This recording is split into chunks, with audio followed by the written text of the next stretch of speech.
I am now also recording on Zoom. So Amazing. amazing. Okay, good. Okay, babe.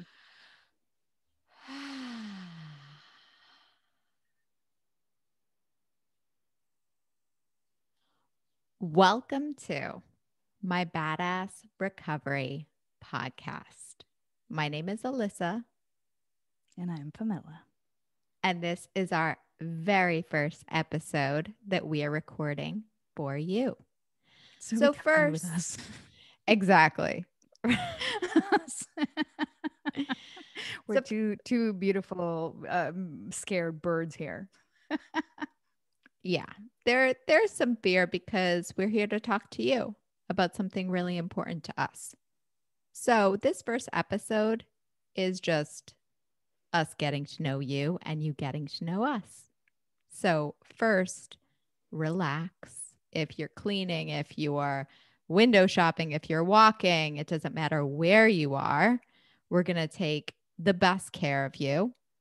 You're going to hear about why we're here, how we came to bring you this podcast and why. You're going to hear what we're committed to and what you can count on us for every single episode. And then you're going to hear about what you're going to walk away with. Yeah. I think that's ultimately the whole point of us being in your ears and, you opening your heart to what we're saying is the fact that Alyssa and I have been in recovery. If you put the years together, it's like a couple of decades. And the both of us have a story that perhaps sounds a little bit different than your story because, they all do, but they probably also share a lot of commonalities. And that's the whole thing in recovery, right? If your mind and your heart is open to seeing the common threads in our struggle, then chances are you will find the common threads in what for us has been a fucking amazing solution to really have us live a life that's empowered and connected and fucking transformational. And so we're here to kind of share all of that. And fucking free. Oh, God, Oh, yes. by the way, we say fuck. You should know Oh, that you think? right off the bat. By the way, we'll be telling you exactly what you can expect from us, but that's the first thing is Yeah. you can expect us to swear because we care, because we're real, because we're not bullshitting you, and Yeah. because you can count on us to keep it real. So Yeah. I want to hear your story first, Pamela. Oh, you're so sweet. Thank you, Mama. Well, so again, my name is Pamela, and I do actually identify as a grateful recovered alcoholic, which is another reason why we will be, destigmatizing these big words that scare the fuck out of us. Because when someone says that they're an alcoholic, I know that even a lot of you guys out there are cringing. They're like, oh my God. And so, no, you don't need to call yourself an alcoholic. You don't need to have any particular name. We love you. You choose your terminology. You go ahead and do whatever feels good and true to you. But I actually spent a lot of years really dying of alcoholism and thinking that I was a shitty person. I grew up in Mexico. My mom is French. My dad is from Mexico. And I felt like I just, I mean, in between tequila and red wine, that was part of my identity. And so culturally, it was okay to drink at a very early age. Mm-hmm. And so I think at age 12 or 13, I was openly just, pouring little bits of this and that at home with my parents. It wasn't like I was getting like the full serving of beer, but I was getting, a couple of fingers of something. Let the girl learn to drink. And Couple of fingers. a couple I of love fingers. that. I was exactly what my grandpa said. Just give her a couple of fingers of cognac. And I would take like the little square of sugar and dip it. And that was like the most exotic dessert. And I was drunk as a skunk, after a few of those, because of course they didn't know that I would pour a couple of other fingers. Dude, Italians are so similar Yeah, culturally. I just right. think that's Yeah. hilarious. Okay, keep going. And I so love they didn't know that by me doing this, of course, my parents are awesome. Little did they know. But I mean, there's some truth to, the biology of why you shouldn't drink until your brain is formed as an adult. And so in this case, it totally predisposed me to have addiction manifest itself, which it did. that. And so, in my 20s, I drank heavily like everyone else. Alcohol is such an accepted substance that I just Mhm. didn't see that I was doing anything different. Mm, Had a lot of blackouts in my mid 20s, did a lot of shit that I didn't like. For me, I wasn't an angry drunk. I was a let's get naked drunk. mm, And at that age, you're so awful with yourself. And mm, so the shame showed up for me and where it's like god, you're so easy, you're such a slut, you're so and it was just really devastating, mm, because I didn't understand that I wasn't any of those things. I didn't have a clue that I suffered from mm, addiction. It felt like I kept choosing to mm, drink like that every time, and that mm, I was choosing to be the girl that was doing those things that I didn't feel good about the next day. And so, in my mid 20s, I had a beautiful baby boy, and that helped me moderate some for a mm. little while.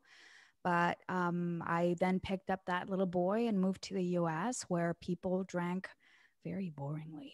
I lied. And so I couldn't discern the difference culturally in what I did versus the fact that I just did not drink like a normal human. Mm, And when I say normal human, if you were to see me, I'm like laughing with a bit of a proud smirk, because I don't think that anyone is normal or should be normal or aim to be normal. But when it comes to drinking, there is the normal drinker and the abnormal drinker, and I certainly was the abnormal drinker for sure. And I'm curious what that looked like for you. Like when you say that you were abnormal, what was that process like for you? So I thank you for asking. I would always say I would drink one or two. Always. Hmm. That was Yes. my initial premise, right? Yes. And then I kind of changed my mind. I mean, I Yes. literally felt like I was changing my mind, right? Yes. I gave myself permission, like, well, just I had a shitty day. Oh, and by the way, I had like all the conditions in my life Hmm. to have every justification to drink, because I moved here and I was a single mom. My family Hmm. lived in Mexico. My son's Hmm. dad was like totally checked out. He didn't pay me child support. Like, I Mm, mean, I had a rainbow of things. Oh, I was kidnapped in mm. Mexico. And so I had all that unhealed trauma, which I never took care of. I was like, tits up, just, keep going. And you're strong, you're a badass, keep moving. And That's so, a truth, but we can't yeah, really step over that. yeah, no, That's a big fucking yeah, deal. I didn't have time to deal with therapy. For when my parents were from Mexico, so they thought therapy was, just for people that were really crazy. So Wait, so I how old were you when you were kidnapped? I was Like what age? 20. I was 20. I was a baby. 20 years Yeah. old? Yeah. Can you give us the bullet points of what the fuck Yeah. happened? Yeah. Big picture, Mexico had a shitty president who was very corrupt. And so the police were very corrupt as a result. It trickled down. And so my parents had a lovely lake house for the weekends. And Hmm. so it was at this lake house that the police, my darling, came in, all 10 of them, after cutting electricity to our home at night, Ugh. and then literally kidnapped me like in a Hollywood style scenario. And so for the 30 hours that I was gone, it felt like fucking 30 days. I mean, all I prayed was, God, please let me live through this, I'll be a good girl. Where did they take you? Yeah, we never actually like knew where the location was. It was Oh my just God. probably 15 miles away. I mean, they took my parents' car, Mm, and they took me and a housekeeper who was working at my house at the time. So it was really weird and messy. Had me blindfolded. We were in this half constructed place with a cot and a bucket for us to pee in. I mean, it legit Oh was a my Hollywood script. God. Yeah, I had dated a rock star when I was 15, Mhm. and the funny part is they actually handed me a magazine, to entertain myself, and he was on the cover. So it Oh, was like, you it was cannot make crazy. this shit up. No, I have to write a book. So but Okay, anyway, got it. when I came back from the kidnapping, that's when we actually moved to Dallas for the first time to I the see. US. Yeah, because I Mhm. couldn't, our phones were tapped in the houses in Mexico. We had three different places where we lived. And um, so anyway, but I just, we picked up and moved to Dallas, and I immediately just, found a college to continue my studies, and found a couple roommates and partied on, because every Wow. weekend then was let's party and let's Right. party and let's party. And I never took the time to heal anything. And so, Mm. funny part is, flash forward to my mid 30s, Mhm. and this story, which is, by the way, not the most exciting or exotic thing that ever happened to me, it was just one of them, Mhm. um, was just another reason why, for me, it felt very natural and very comfortable to have this feeling of kind of walking a few inches above the ground, right? In that mildly to wildly buzzed state. It Yeah. was like a safety blanket. I Mm. never drank to get drunk. I just drank because I loved the flavor, but I Mhm. loved the freedom that it created, Mhm. that burst of freedom in my chest, the how quickly it worked to Mhm. unknot the stress and relieve me from all the crap that, in my recovery, I had the space and courage to look at straight in the eye and say, okay, we're gonna look at each other, and we're gonna work on healing and being friends, all the crap that, I just wanted to escape so badly. Right. So in my mid 30s, I had a kind of a horrible night where my son was 9 at the time, and Mhm. I had a mommy son date. Had told myself I was going to have one or two, just like Mm. you asked, what did it look like? Mhm. The insanity of today, it's going to be a little different. And so he and I went to a movie, where I was going to just have one Prosecco. And I ended up having, I don't remember how many. Mhm. And then I drove us home. And when we got home, and I remember swerving, I do. When we got home, he just looked at me and he was like, Mom, I was so scared. Mm. I was so scared. And then he said, I'm so sorry. And I remember Mhm. in that moment, like I just, it's like the whole air got sucked out of the room. Mm. And I looked at him and I said, What do you mean you're sorry? And here I am drunk as a skunk. And I do remember this conversation, which is a miracle because I don't remember the conversations I would have. Mhm. And he said, I'm sorry because I knew that you weren't okay. And I should have called your friend to pick us up. Wow.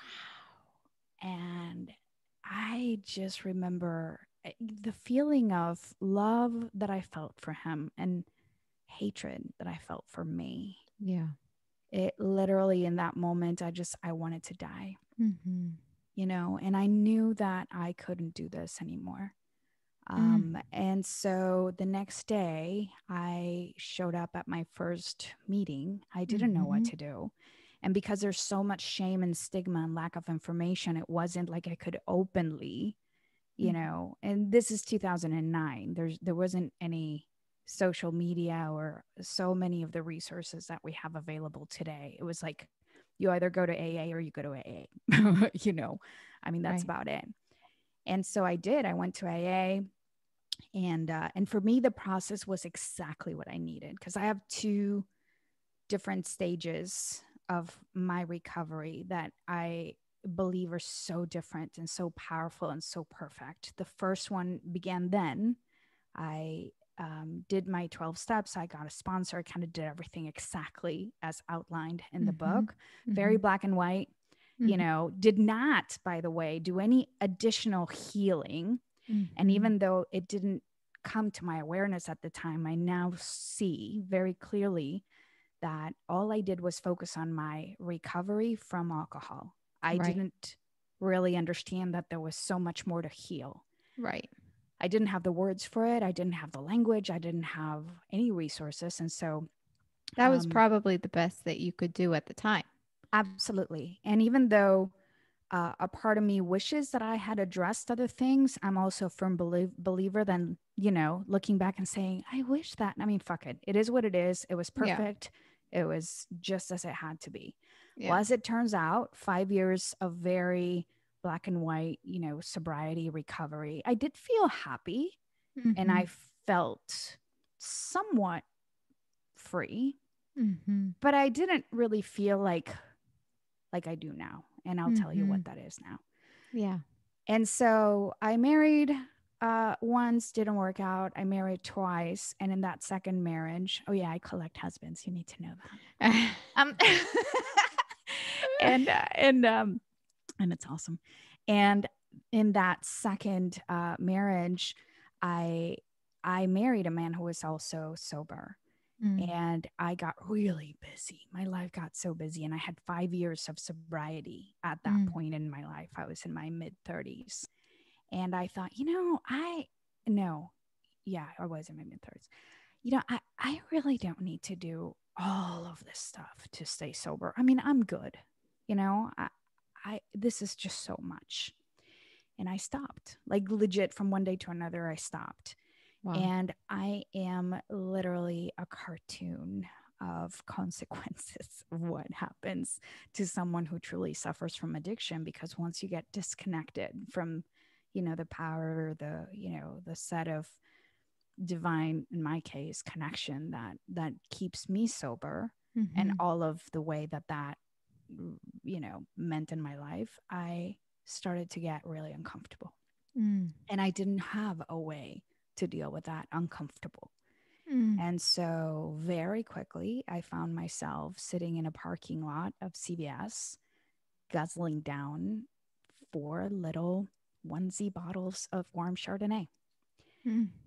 And it was, I mean, the chemical and mental change that happens for someone like me when alcohol gets introduced in the system is instant.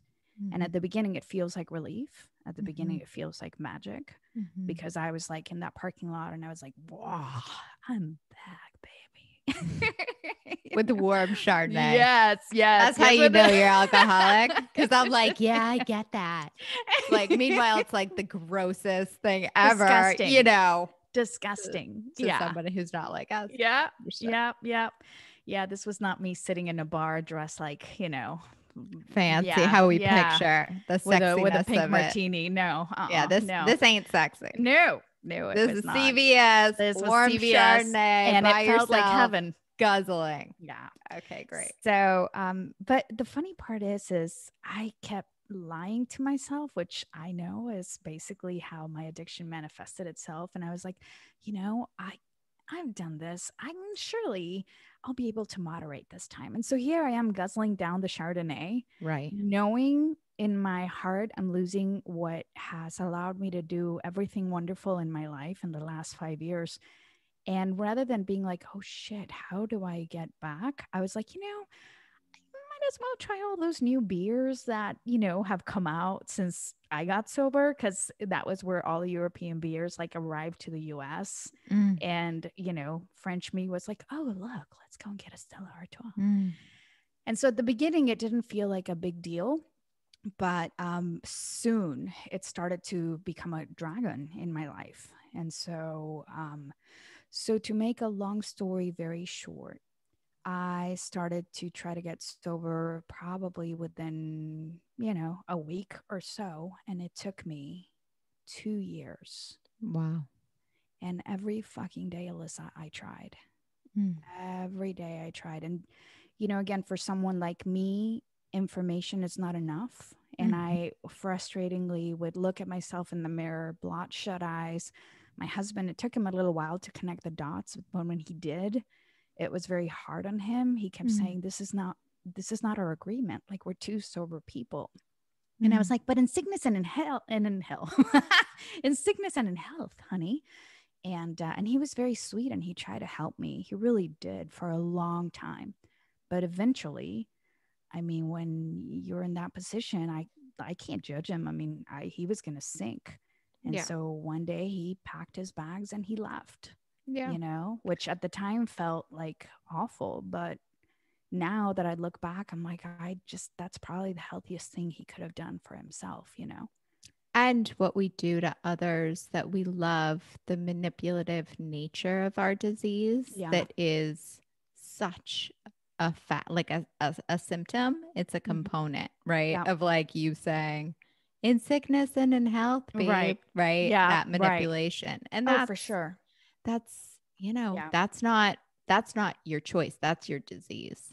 Well, and the truth is, I was a very sick girl, not just from the perspective of addiction to alcohol, but also love addiction and codependency. And so the Yes. way that I related to him during the marriage was absolutely suffocating. And I Yes. just didn't have, again, the language or the anything, right, to be Yes. able to see that. And so when he left, and my son was 16 at the time, and just like when he was 9, he was the catalyst for that last drink. He Hmm. actually located my phone. I had come back from an out of town trip and told him I was just gonna, swing by, grab a bite before going to the house. And 4 hours later, I still hadn't arrived. So he located my phone, Mm. and without even having his full permit, he drove to pick me up at the bar where I was. Wow. And, and of course, I couldn't blame him for,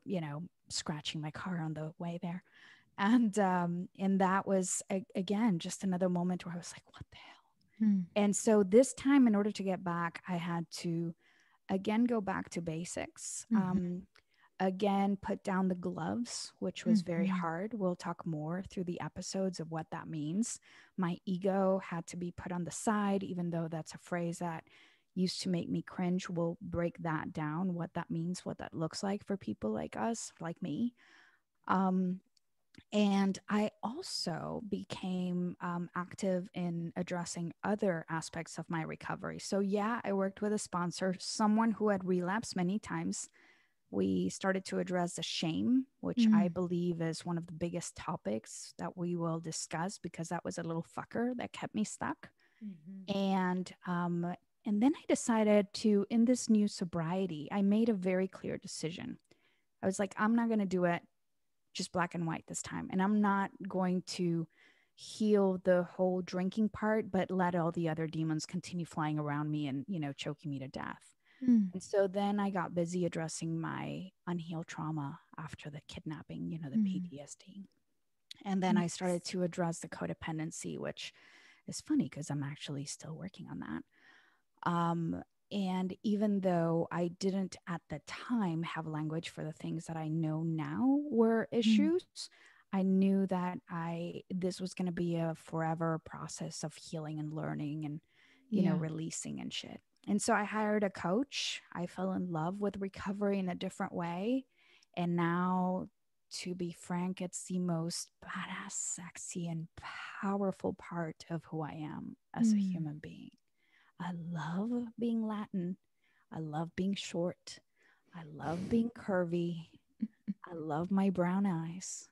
And I Mm. fucking love that I'm an alcoholic in recovery. Mm. And that's my life today.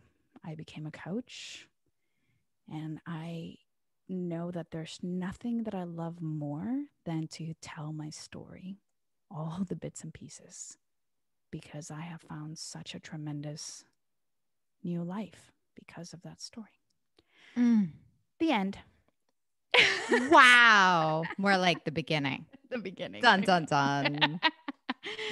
But that's a little bit of the thing. So for me, relapse is such an incredible part of my journey. Not everyone needs to have relapse in the recovery. I love the idea of, avoiding it if you can, but if it happens, that's, one of the things that we're going to talk about, because that's kind of my story, my jam. So, what about you, my darling? Tell us your story. Beautiful. In some ways, it's so similar to yours, and in some ways, it's so different. I'll start at the beginning. Please do. And I'll tell you what I was like, because for me, I changed. not my world. So I grew up oldest in an Italian American family in Boston, Massachusetts. The interesting part about my family was very religious Catholic. That's not the interesting part. But my dad is an undertaker. And I grew up in funeral homes. And I grew up really in a conversation where death was always something as part of the fabric of the culture. And my family cared a lot about maintaining a very picturesque representation of what we were.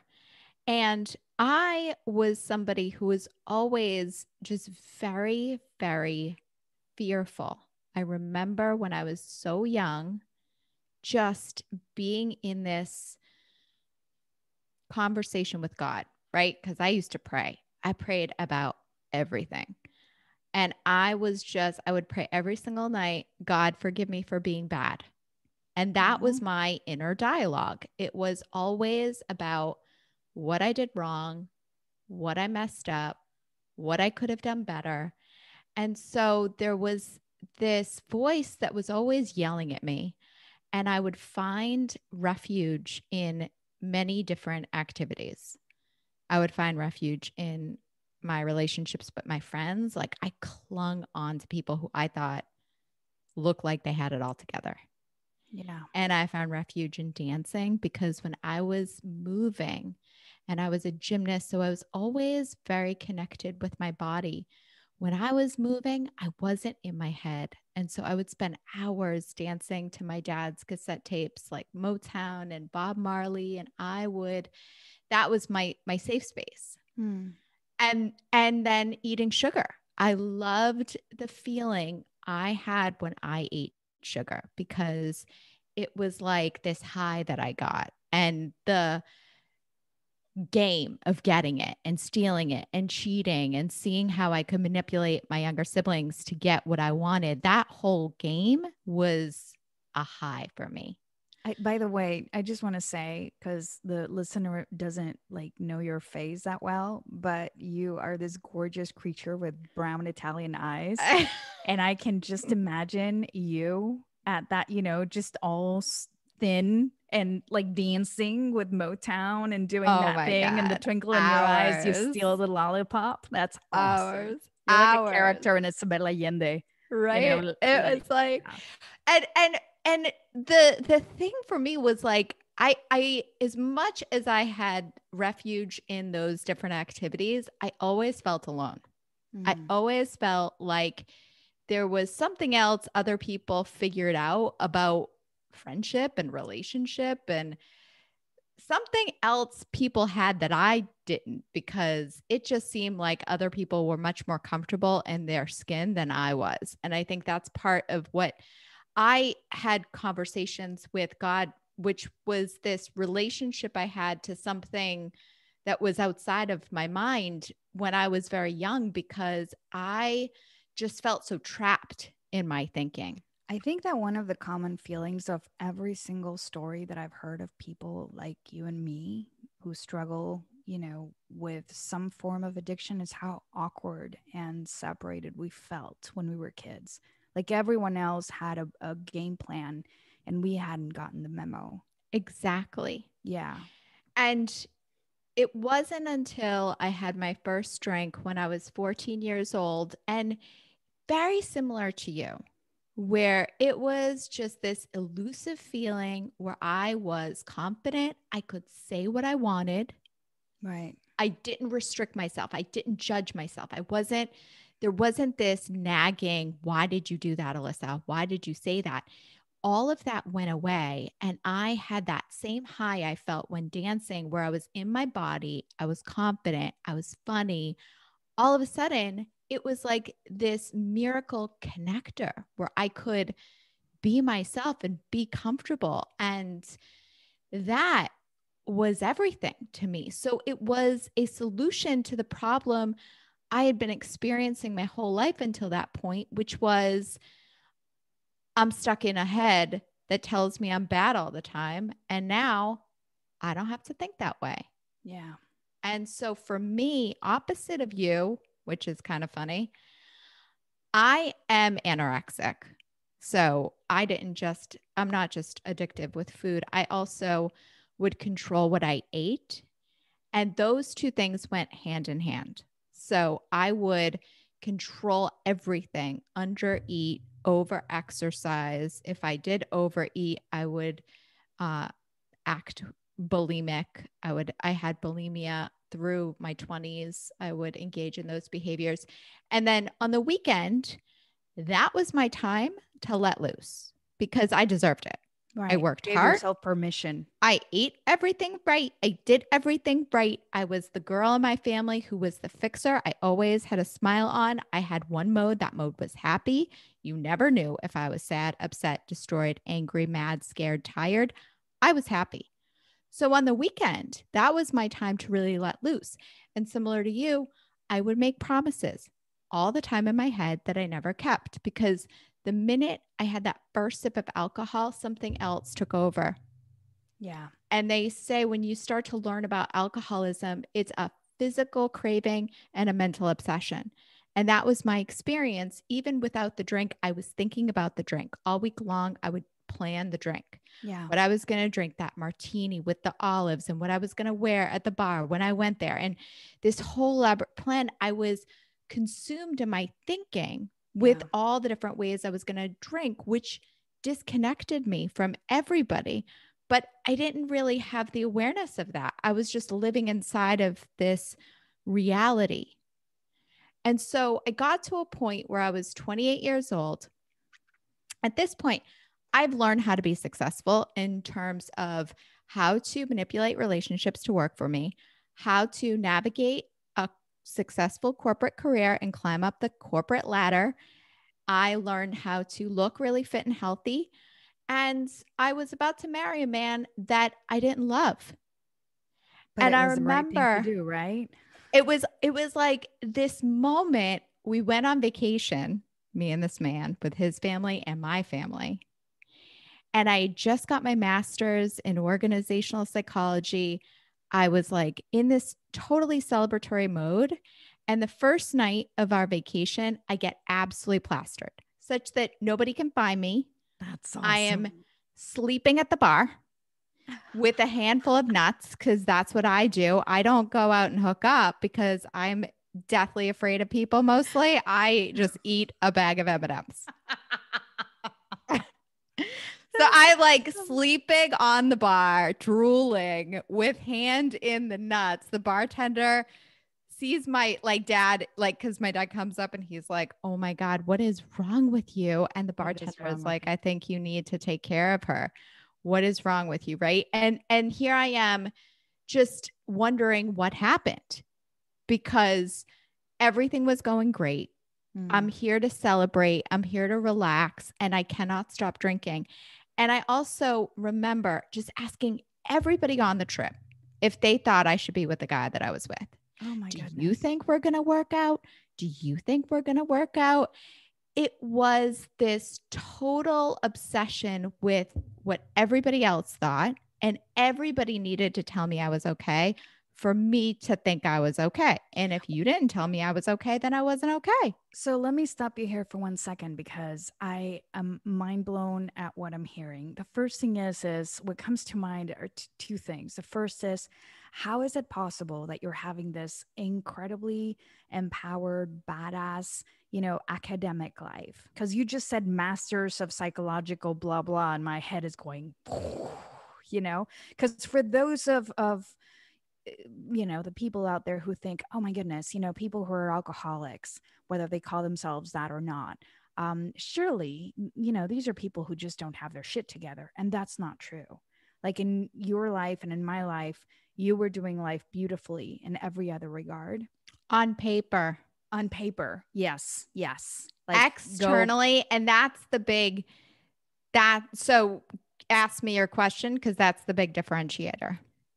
Well, I don't know exactly where the question Oh, was. okay. But I'll the answer it other, anyway. you'll answer it anyway, but I'm sure it'll come up in a second. No, but the second thing is how crazy that here you are doing these things that fundamentally feel so adult. And yet, in the most important decision of your life, which is, well, one of for sure, the partner that you're picking, right, to be your mate, because as a good Catholic girl, surely you didn't think, oh, well, if it doesn't work out, I'll divorce him.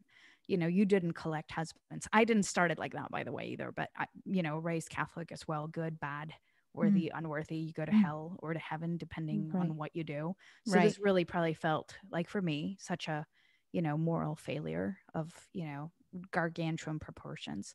But the fact that you were so disconnected from yourself, Mm-hmm. you didn't even know who you were enough to not even be able to make that decision. You weren't asking people, what should I wear, the black or the pink? You were saying, do you think he's okay for me? I mean, that's blowing my mind. Yeah. That is my definition of terror, Well, and of death, disconnection, babe. of death. I mean, I didn't. So to answer your question, um, I was a masterful and still am a masterful liar. Mm-hmm. I know as an addict how to act like I have everything together. I know how to present.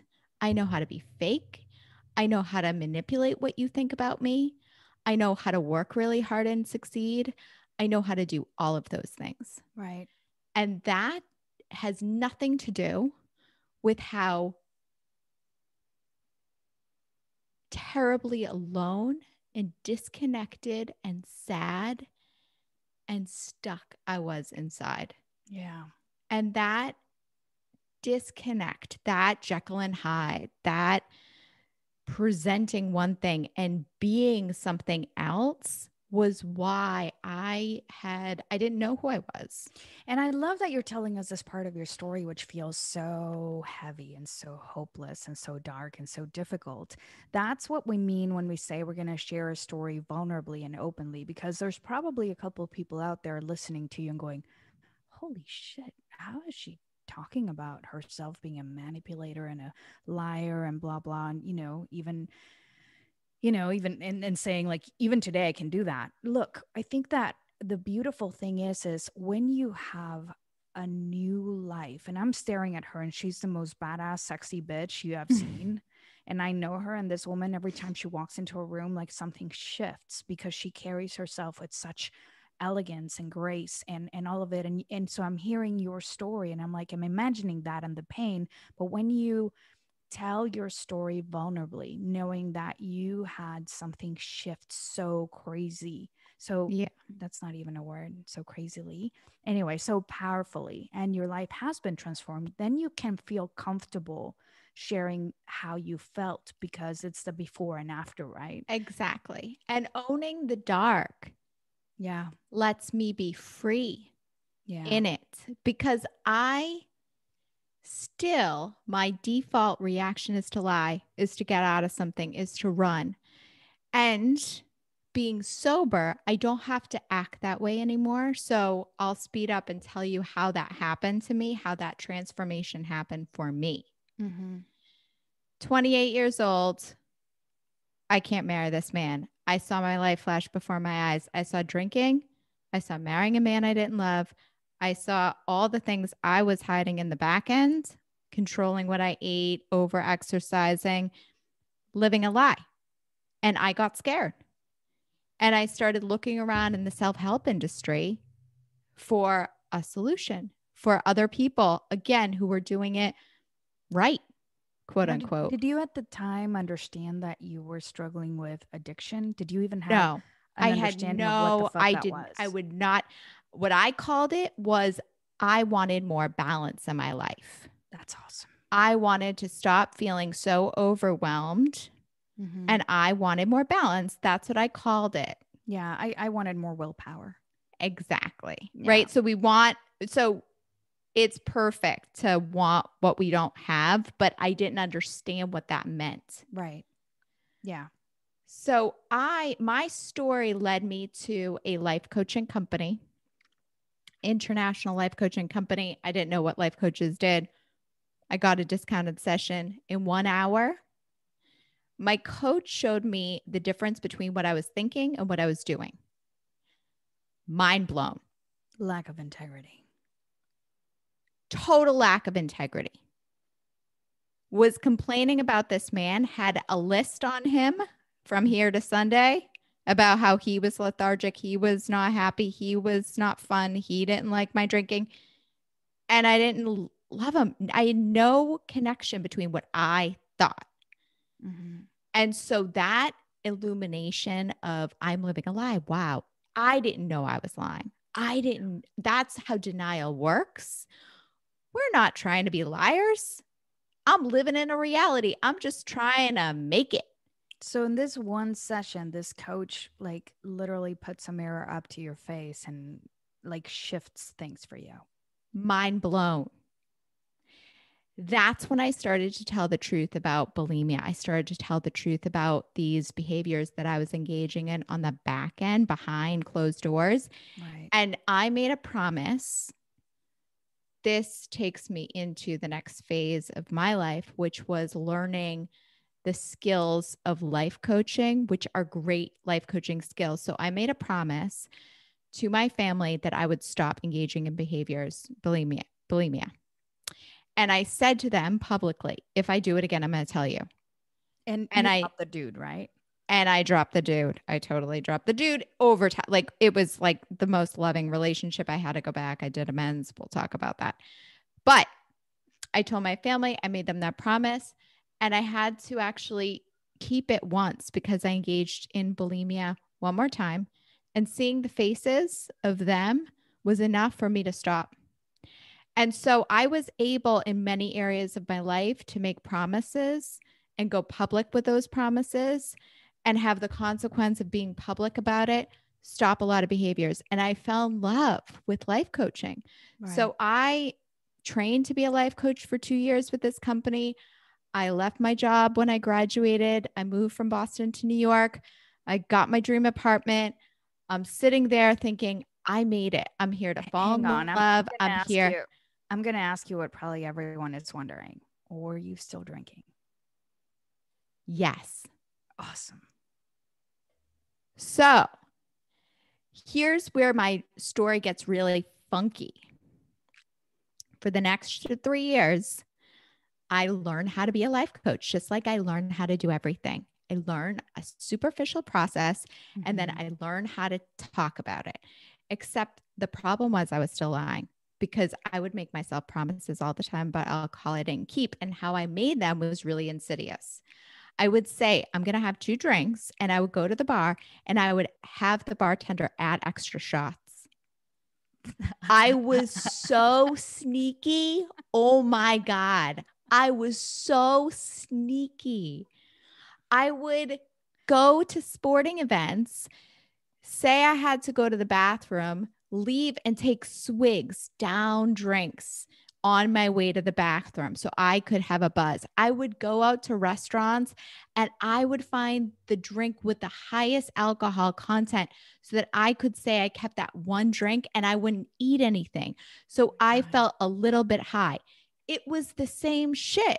But again, I didn't see it. And after 3 years of coaching people, teaching integrity and alignment between thoughts and actions, I got busted because that lie grew and grew and grew until my life became unmanageable. I lost my apartment. I lost my job. The founder of the company said, something's up with you. We don't understand what's up with you, but there's something up with you. We can't have you coaching this way. Make a list of all the things you're lying about. I did.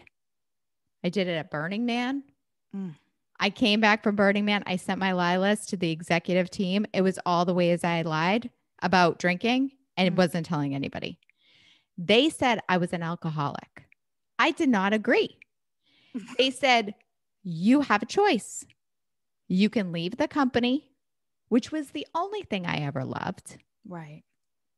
Or you can get sober. And here's a pitch for why to tell the truth about employers, right? The founder of my company gave me an offer where I could save money. I could move in with her. I could help her in a different capacity and I could get sober. Turns out it's right near where Bill and Bob got sober out in Westchester. I mean, it was like crazy miracle. By the way, Bill and Bob are the founders of AA. Yeah. For those of you who didn't know, we'll So talk I'm about that. so I'm okay. So I'm speeding up my story at this point. 2 years. I get sober. So here's the deal. I do everything just like you. I go into AA. I do everything that they tell me. My life got more of to-dos. Like it got better, my work, but I went back to being a worker. Yeah. Because I also am codependent and I would do everything that everybody else told me. Oh God, you wanted to please your sponsor so much that she gave you a gold star? Or was that just me? And I'm working for the founder, living with the founder, being a nanny. Like my whole life in that company blew up, right? So now I'm a year and a half in. I'm not drinking and I have a bigger life. And I still have the same behaviors where I can't say no. I still do everything that everybody tells me. You probably have that awful anxiety thing on your chest. So all the anxious, time. so unhappy. I go to Colorado. I see everybody else happy drinking. And that's when those thoughts came back for me. Like, why can't I drink like everybody else? What's the big deal?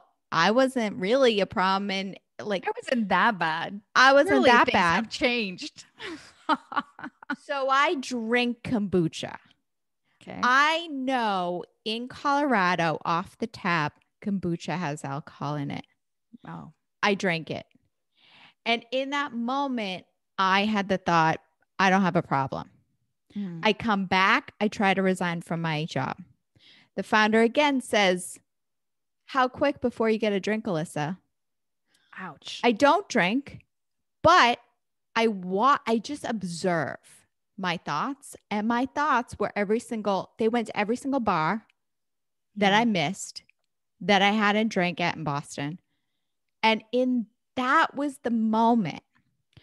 And I call this the grace of God, which means whatever whatever your relationship to God is, doesn't matter. Why I call this my moment of grace is because in that moment, I could see from outside of my own mind. I could see exactly what I was doing in a way that I hadn't been able to see before. And it was in that moment that I had to accept my way didn't work. My thinking didn't work. And I had used every single strategy. I had used every single tactic and nothing worked. It was this utter moment of powerlessness that brought me to my knees, that let me experience something else. Yeah. And it was in that moment I went to a women's retreat with sober ladies, but I realized I need to do my sobriety like I do my life. I need to find the badass bitches. I need to find the hot girls, the hip girls, the cool girls, the people who are doing sobriety the way I want to do sobriety. I need to open up my recovery. And it took me 6 months. I got my job back after 2 years. So this has been like that amount of time. Got my job back as a life coach. Totally was brought to a new level in my coaching. Over the next 3 years, moved back into Manhattan, connected with sober people, fell in love with the process of recovery and sobriety. And then today, I'm now continuing to go through the steps because it's an ongoing process of removing my old ways of thinking. And right now, what I'm removing in my ways of thinking is in codependency, because part of why it's been so hard for me to meet a partner is because of these codependent ways that I think that I'm not even aware of. Right. So for me, this conversation is something that is so important because number one, I never thought I was an alcoholic. I would have never called myself that. I was very successful on paper. And now understanding all of the ways I have access to freedom and empowerment and confidence and love in ways I never had before came as a result of accepting who I am and getting this this spiritual toolkit. I'll call it spiritual because it really is a toolkit that is based in a relationship with something that is outside of my thinking, that I'm able to receive and see the miracles that are provided in the universe around me rather than relying on my mind to dictate what I should do and not do, which is unfortunately diseased. Right. So let me stop you there for 1 second because I want to make sure that at this point we kind of take a deep breath after hearing your story and my story, Yeah, good. and kind of, just kind of filter a couple of things out, because I know that by this point our listener has heard that the both of us Mhm. had this really dark shit happen in our life.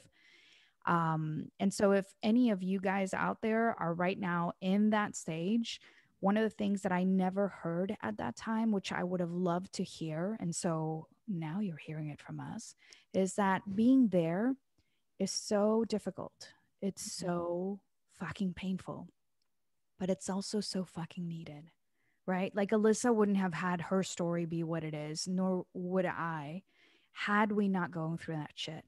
Now, also, you probably heard in her case and my case, there are, tons of people that kept saying you have a problem, you are this, you are that. Like, I don't believe in anyone telling you who the fuck you are or what, as far as labels and whatnot. And we'll continue to have the label conversation because it's a big deal for us to have everyone label themselves however they choose to, but we choose to do it in a way that we feel very proud of because it is our truth, and it keeps us very grounded on it. The minute I stop saying that I'm an alcoholic, or that I think that my drinking was an experience, I seek to have a different experience the next time I sit in a bar. Guess Exactly. what? I tried that for 2 years during my relapse, and it was always the same fucking experience. So I like feeling the sense of truth. And again, I also like to see this idea change, right? Of dropping the stigma through your and my presence and face and grateful pride, and saying Mhm. this is what an alcoholic can do with their life. This is what Mhm. an alcoholic looks like. So again, but back to my original point, you heard that in her case and my case both, we had people that wanted us to get sober, right? That wanted to say this is what you are, this is what you need to do. But it wasn't until Alyssa had that moment where she decided. And it wasn't that she decided to get, sober. It wasn't that she decided to quit drinking, because she clearly couldn't decide to get drinking. I tried and it didn't work. She tried and it didn't work. But we kind of decided, both of us decided deep down for us, and in that very personal decision, to do the work. Because Yeah. at no point did we say, oh, we just decided, and, all of a sudden, like, Tinkerbell dust fell all over our laps Mhm. and our heart, Mhm. and boom, there was work involved. And whether she calls it grace, whether she uses the G word that is so disconcerting to a lot of us, God, you will hear in this process in the podcast that Alyssa will talk a lot more of the spiritual side. I will continue to have that connection, and but I'll give you the other side as well, right? The practical. What does that feel like? What does that show for you? And again, how do we have that be present in our lives, and how without it, for at least for us, it it's available, it's just not as powerful, I right? I love that we get to bring both sides. Yeah. We Yeah. bring so much of that in our conversation. And I just want to add to what you said, which is I didn't know I wanted to do the work. I didn't know what the work was. I Yeah. didn't know. I didn't know. All I knew was my way Wasn't didn't working. work. Yeah. Yeah. I think that's really the bottom line, right? All the language and all the process that we have now learned at that point, all it feels is that hopelessness, and that helplessness translates to, I'm going to die if I don't do something. Right. Exactly. And while the both of us love the 12-step work and love that program and found a home there as coaches and as humans, we also believe that we don't freaking hold the, end all to recovery. And there's so many beautiful ways to access, a solution. And so that's another thing in this podcast we're going to be always touching on that, right? Our way is not the only way, but we will also give you the side of the coin of why it is, because I tried other ways and it actually didn't work. So, kudos to you if other ways work. I mean, that's awesome. And in fact, we want to hear from you. Drop comments on, connect with us. But, but the reason why we keep going back to that conversation is because we tried other ways, and this was the way that it worked. And not only that, we were able to use that same format to heal the things that you've heard. Like, she struggles with eating disorders. And again, I struggle with love addiction, which at times actually showed up as sex addiction, which again, how difficult to say that as a woman. And again, we're here to bust the stigma through our conversation and our truth, our life.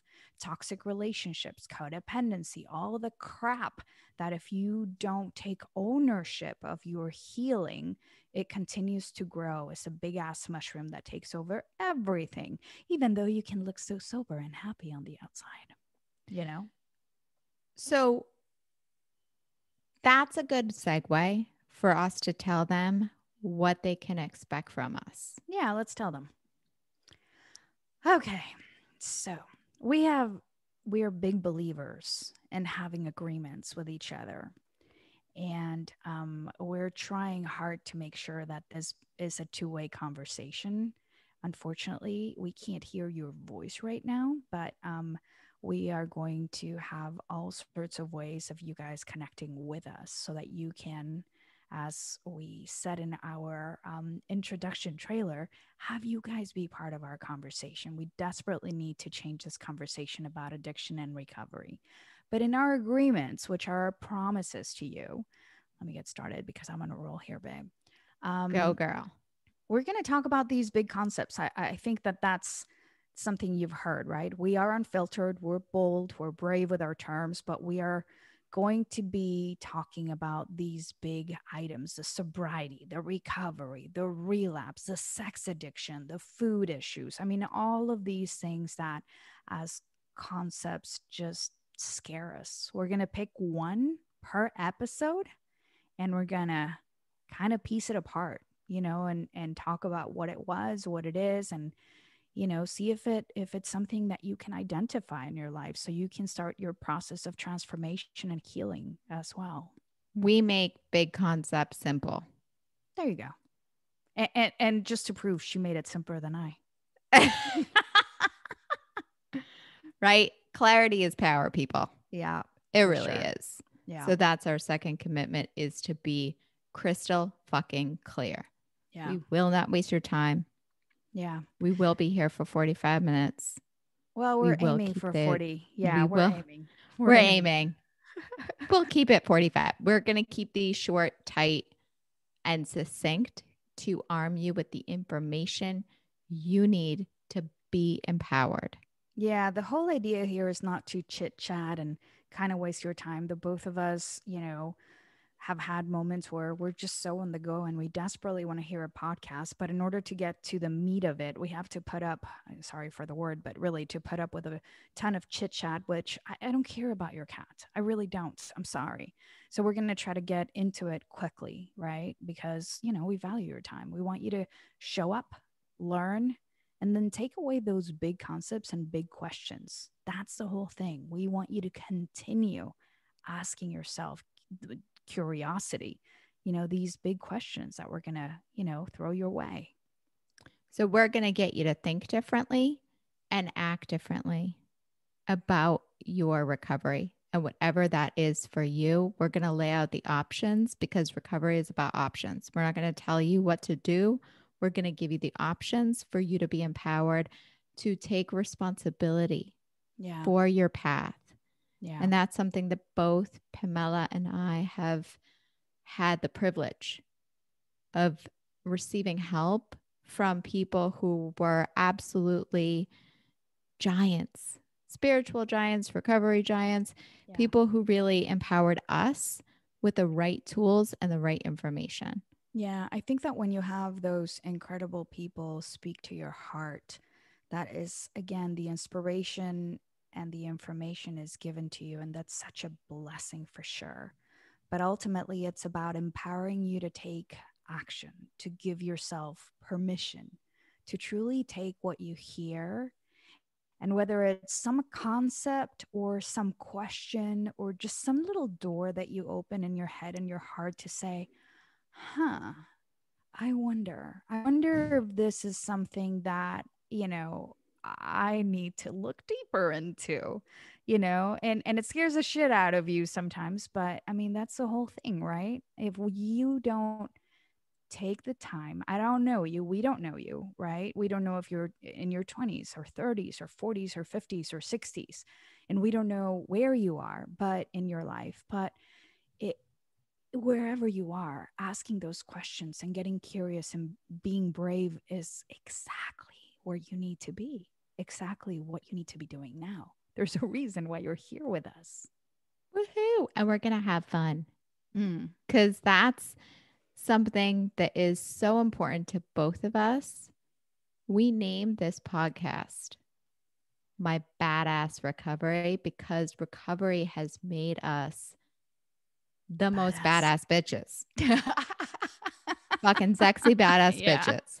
Yep. Dude, that are powerful and Yep. have access to our dreams, Yeah. to Yeah. love, to connection, to Yeah. everything the world has to offer. All the reasons I drink that I didn't Yeah. find in a bottle, I have access to now. That's Well, the reason to get so like, and I'll just say that I didn't get sober to not drink alcohol. I got sober to have a different life. yeah. And that's What? why we're here to tell you about the hope on the other side, to paint a picture of what life can be. And it's something very different and freeing and beautiful when you have access to the right tools and information. Yeah, I think, and again, back to your premise of, the badass, the sexy, the fun.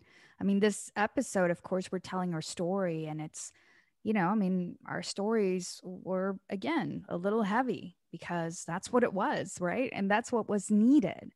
But just like Alyssa said, we didn't get sober just for the sake of getting sober, right? Because, well, I did for a while. I actually thought the ultimate goal was to not drink, but that's just called abstinence. And when you take the substance out, but you don't actually transform your connection with yourself and with your life, all you are is the same asshole drunk without the drink. And so all the restless, the irritable, the discontent, the crazy, because I was pure insanity, right? I was acting out of pure, it wasn't like, like I was insanity. And if you take the substance but don't replace it, then it's horrible. And Mm. we're here to show you what happens when you use that first opportunity of just, making that decision and starting the work and getting the little first lapse of sobriety in as doorway a doorway to step into this like fucking Alice in Wonderland, like imaginary field where you're like, all right, you know, and what that can look like for you. All red, sexy lips and heels, and and if you're a dude, whatever it is that feels super fucking badass and sexy to you. But we're here to share that part of the process for sure. Exactly. We're here for the dudes too. The dudes are Yes. important to both of us. Yeah. Just as a side, I have Yeah. brothers. Like Pamela's full of men. I was it, okay. That sounds mildly sexual and lovely. I was a dude in my past life for sure. Um, no, I have a very very special spot in my heart for guys that are going through this because as many of my clients and loved ones who are struggling with addiction have said to me, it is so fucking hard for us guys because we are not like you girls that will pick up the phone when you feel like shit and call someone and just burst crying. Like they only connect with each other vulnerably over football and beers, and then Right. you take the beer away, and then you take the opportunity to, Then what? even now in the pandemic, to socialize and do the, hey dude, let's go. And so now and they're not allowed to cry, right? Boys don't cry. right? Yeah. Just like you were talking about growing up Catholic, good girl, worthy, not worthy, good, bad, hell, heaven. Guys have such a difficult imposition on them. And so when they have to come to terms, honestly, with this vulnerability, which they see as a personal failure and as a personal weakness, and they don't have the connection, the resources. I mean, what the fuck? That is hard. Yeah. So we're here for you guys too. And we're going to talk about that aspect as well. Yeah. For sure. I love talking to my dudes. So I think that's the end of it, babe. We keep talking about being short, and here we are, la la la, and we keep I know. going. I know, So but here's okay. So your takeaways, people. yeah, I think that the takeaways is, oh my goodness. I mean, we can't tell them what to take away, right? The reason to keep coming back. Oh, I see what you're saying. Okay. By the way, that was an edit, Jason and team. That's So, for you, Jason. so at the end of it, we shared our story. We shared our outlook of what you're going to be here to do, to share with us what we are also hoping you come with, which is an open heart and an open mind. You have your own story. You're going to come in with, your mental, physical, and emotional baggage, and that's okay. Everyone is included, everything is allowed. But we do ask you to just listen with an open mind, right? To not be having this argument in your head of how my story or her story are different than you. And so, surely we don't get you. I think we do. Or, oh, I've tried that. Or, oh, I already know that. Because the minute that you start doing it, then, you kind of stop your opportunity to connect and grow with us. Um, and then again, just show up knowing that for the next 9 episodes, this a 10 little beautiful power pack. We're going to be unpacking one scary, powerful, maybe stigmaful, fucking important term. So come join us. Exactly. We What will she said. educate you. We will arm you with new information. The For me, it's about empowering you Yeah. to a new way of thinking about your life and the resources you have available to you just by listening to these episodes. Yeah. Yeah. That's it. We love you. Rock and roll, people. Rock and roll.